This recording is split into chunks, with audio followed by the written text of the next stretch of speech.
Nous annoncions l'information il y a quelques heures après l'avoir apprise du journaliste de Vision 4 Bonnet-Philippe. Ce dernier informait l'opinion publique nationale et internationale qu'un point de presse allait avoir lieu. Plus précisément, il a écrit « Point de presse cet après-midi du collectif des avocats de Jean-Pierre Amougou Belinga et compagnie, dès 16h30 à l'immeuble Ekang 6 à Warda, Yaoundé ». Contrairement à la journée du 9 février passé où ils avaient annoncé la conférence de presse sans pouvoir la tenir finalement pour des raisons diverses, cette fois-ci ça s'est fait. Les journalistes n'ont pas fait le déplacement pour rien. Le sujet phare évoqué est bien évidemment celui que tout le monde connaît, l'interpellation du président-directeur général de Vision 4 Jean-Pierre Amougou Belinga et son audition depuis bientôt 2 semaines. Il se trouve au secrétariat d'État à la Défense, CED, avec d'autres collaborateurs proches comme le directeur général du groupe L'Anecdote et journaliste à la télévision Vision 4 Bruno Bijang, son beau-père Etundi Nso Raymond.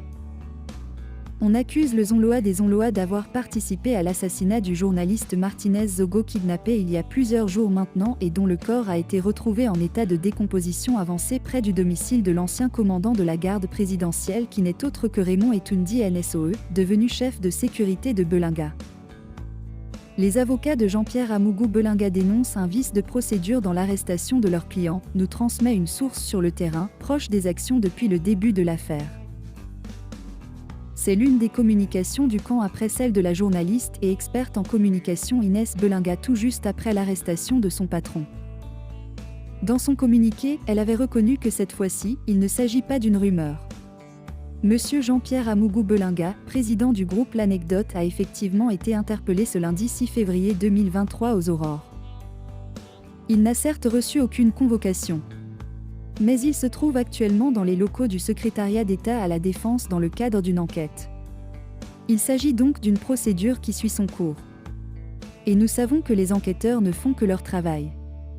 Pour éviter la désinformation et la dispersion, il est préférable de rester attentif aux sources officielles qui pourront nous informer sur l'évolution de cette situation tonitruante, a-t-elle souhaité.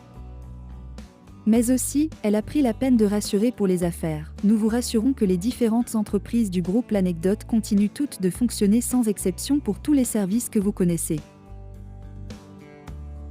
L'affaire sur l'assassinat de Martinez Zogo continue d'alimenter les rubriques. Chaque jour avec son lot de révélations. Jeune Afrique revient sur le cas Laurent Esso et surtout de Betty Assomo. Le 14 janvier, le commissaire du gouvernement près le tribunal militaire de Yaoundé a ordonné un complément d'enquête dans l'affaire Martinez Zogo. Surtout, comme révélé par Jeune Afrique, Belinga Serlin a demandé au secrétariat d'État à la Défense, CED, en charge des investigations, de procéder à l'audition de Laurent Esso.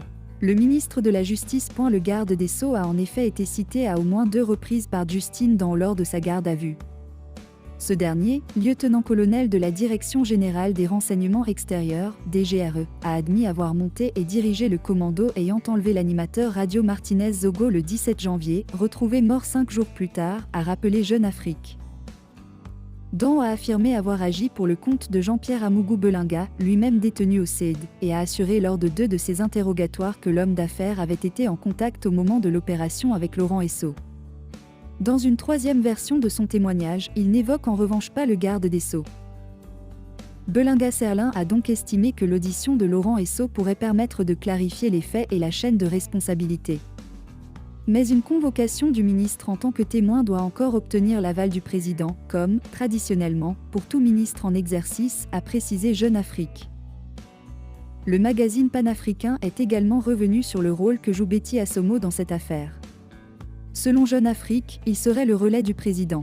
S'il n'a pas encore donné son accord, Paul Biya suit de près l'évolution de la situation.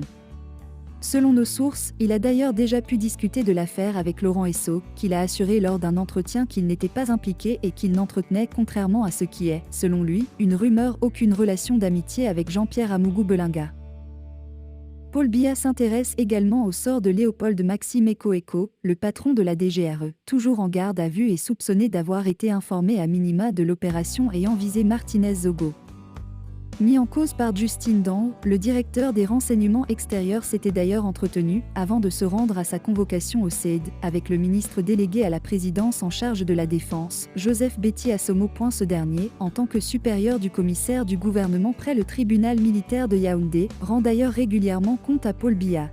Comme lorsqu'il a été décidé le 14 janvier que le CED devait poursuivre l'enquête avant l'éventuelle inculpation de Jean-Pierre Amougou Belinga, Justine Dan et des autres principaux suspects, ajoute Jeune Afrique.